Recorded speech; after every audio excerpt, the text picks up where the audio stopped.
So this is going to be a hopefully quick review about a very inexpensive set of pencils, which, as you can see by this simple coloring book image, this took a couple of hours putzing away at it, but you can see these pencils actually perform fairly well.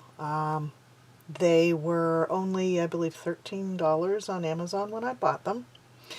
And I was taking a chance because there were quite a lot of bad reviews that were the more recent reviews. But I figured for $13, we'll check them out, give them a try. And I was pleasantly surprised. And the brand is Cyper, and it's 72 color pencils. They're an oil-based pencil and I bought them only like $13. Maybe it was $13.88, something like that. So let's open it up and take a look at them. But yeah, as you can see, you can get pretty good definition and saturation with these pencils. Considering the price tag, I did not expect that. Now, obviously, I've been working with these, so they are going to be all different lengths. Because I have been sharpening them as well. And that is the first point that I want to make about these. There were just tons of bad reviews saying that the pencils just kept breaking every time that they tried to sharpen them. And that's not an uncommon complaint that I've seen. But again, I figured for $13 and something, I'll take a risk on it and see. Because I do like oil-based colored pencils. They tend to have a firmer lead. These are no exception. They actually have a very firm lead that is, some people would probably say it's kind of scratchy on the paper, but again, that's not uncommon with a true oil-based pencil. All pencils, whether oil-based or wax-based, are generally a blend of both oil and wax. It's just which component is of a higher degree than the other. But I can say that I have sharpened all 72 pencils, and I had no breakage whatsoever.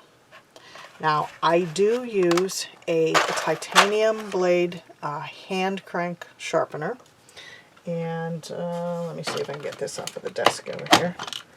It actually detaches from the desk. It has like a little desk holder, and it's easy to take it off of there.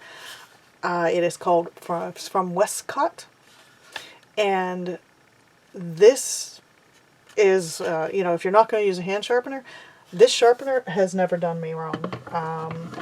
You know, with a hand sharpener that's a crank sharpener like this, you can still, you know, decide how many cranks you're going to put onto it, unlike with an electric sharpener, which generally would chew pencils up. But anyway, I digress. So, even though there were a lot of bad reviews recently saying that these pencils broke, I had no problems with them whatsoever. And I sharpened some of them several times, and I had no breakage on any of the leads. More significantly, it's like the white I used to do some burnishing, and I was using a lot of pressure on that lead, and it didn't break. It wore down.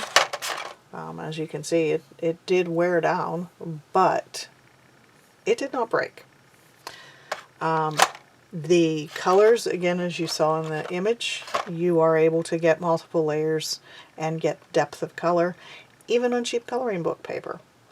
So I can't really complain about these. Now, obviously, they're not going to have any kind of light fast ratings, and they probably aren't light fast, but for just the sheer enjoyment of coloring with them, I see no reason why not to buy the set.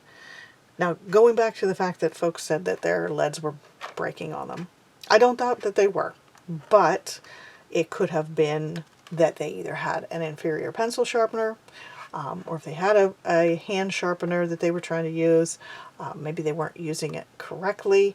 Technically, you're supposed to turn the sharpener, not the pencil. Honestly, I don't always do it that way. But you do get better results if you turn the sharpener and not the pencil. But there is also the fact that there could have been a bad batch of pencils, not because the pencils were actually bad or the lead in them bad, but because they were handled very poorly in shipping.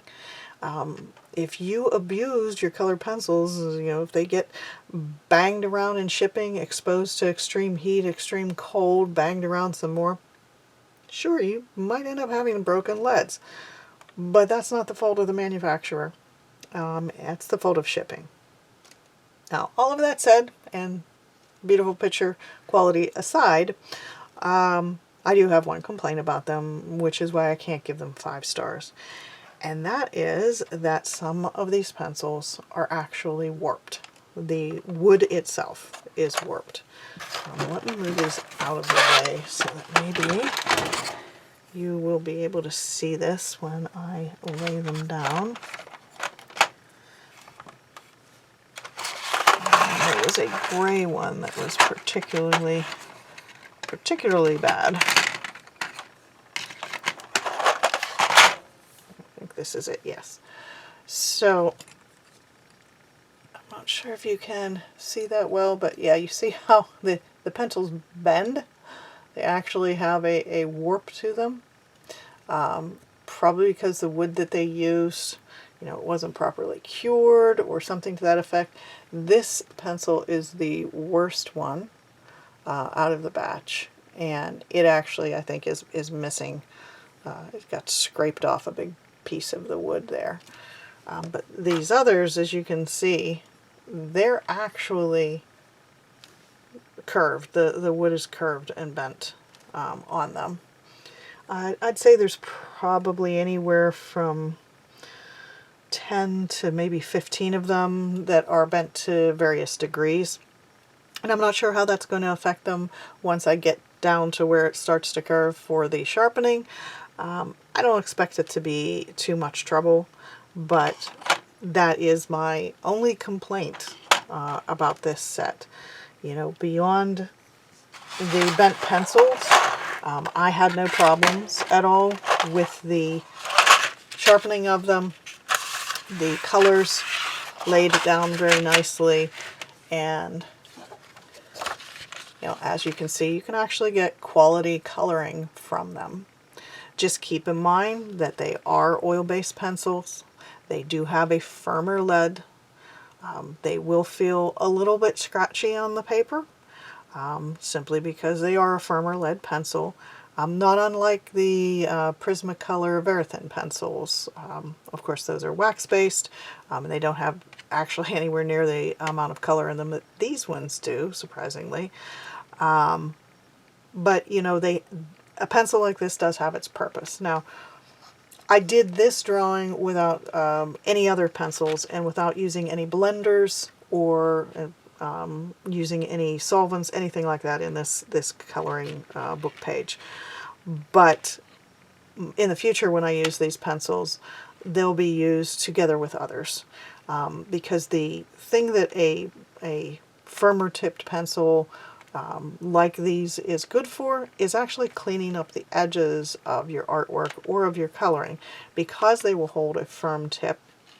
If you're using a much softer pencil and, you get a little bit of that blurriness to whatever it is that you're illustrating or drawing, or a little bit of blurriness to the edges of your coloring image, you can just come back in with one of these pencils and sharpen it right up.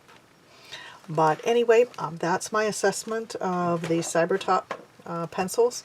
I don't think that you can really go wrong for the low price tag. Just keep in mind that these are not going to be light fast. They shouldn't be used for works of art that you want to sell or have last. But there is absolutely no reason not to use them for the enjoyment of coloring books or just for sketching in your own sketchbook.